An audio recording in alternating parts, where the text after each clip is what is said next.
बुलेटिनच्या सुरुवातीला साताऱ्यातून एक आनंदाची बातमी आहे। खरं तर गारेगार बातमी आहे। साताऱ्यातील महाबळेश्वरच्या बेंडा लेक परिसरात 0°C इतक्या तापमानाची नोंद झाली आहे। त्यामुळे महाबळेश्वरमध्ये पर्यटक चांगलेच गारठले। झाडांवरती दवबिंदू गोठल्यानं परिसराला बर्फाच्छादित रूप आलेलं आहे। त्यामुळे या ठिकाणी पर्यटकांमध्ये देखील उत्साह बघायला मिळतोय। दरम्यान गेल्या काही वर्षांपासून महाबळेश्वरची थंडी कमी झाल्याचं म्हटलं जात होतं, मात्र यावर्षी पडलेल्या थंडीनं हा तर्क खोटा ठरवलाय। महाबळेश्वरची सकाळ सकाळची ही दृश्य आहे, जेव्हा दव पडलेलं होतं, मात्र पारा 0°C इतका असल्यामुळे या दवाचं रूपांतर बर्फात झालेलं आहे आणि चक्क संपूर्ण परिसरात महाबळेश्वरमध्ये बर्फ बघायला मिळतो। त्यामुळे पर्यटकांना शिमला, जम्मू काश्मीरमध्ये गेल्याचा आभास होतोय।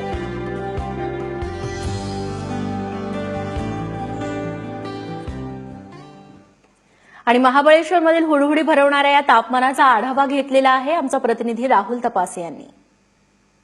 शब्द फुटत नाहीयेत, संपूर्ण महाबळेश्वर गोठलं। आपण सध्या उभे आहोत बेंडा लेक या परिसरामध्ये।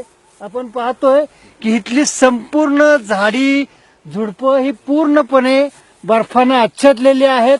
याचा आनंद घेण्यासाठी या ठिकाणी अनेक लोक आलेले आहेत।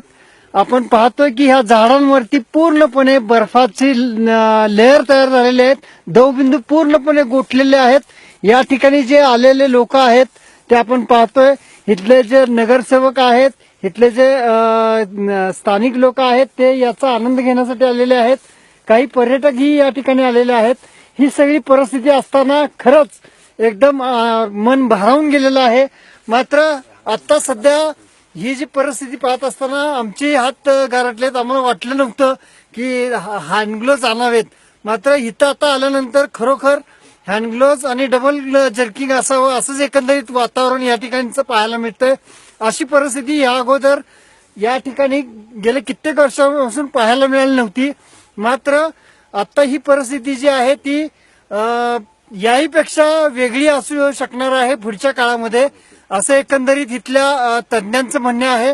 मात्र आपण जे पाहतोय तो जो संपूर्ण जो पट्टा आहे तो पांढरा असा दिसतोय। तिथं काही लोक आता त्या ठिकाणी पाहतोय आपण याचा आनंद घेण्यासाठी आलेले आहेत।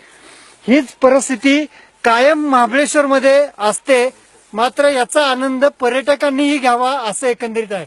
कॅमेरामन निलेश राहुल तपासे, एबीपी माझा, महाबळेश्वर, सातारा। तेव्हा आमच्या प्रतिनिधींना देखील बोलायला थोडे जास्त कष्ट घ्यावे लागतात, इतका गारठा पडलेला आहे महाबळेश्वरमध्ये।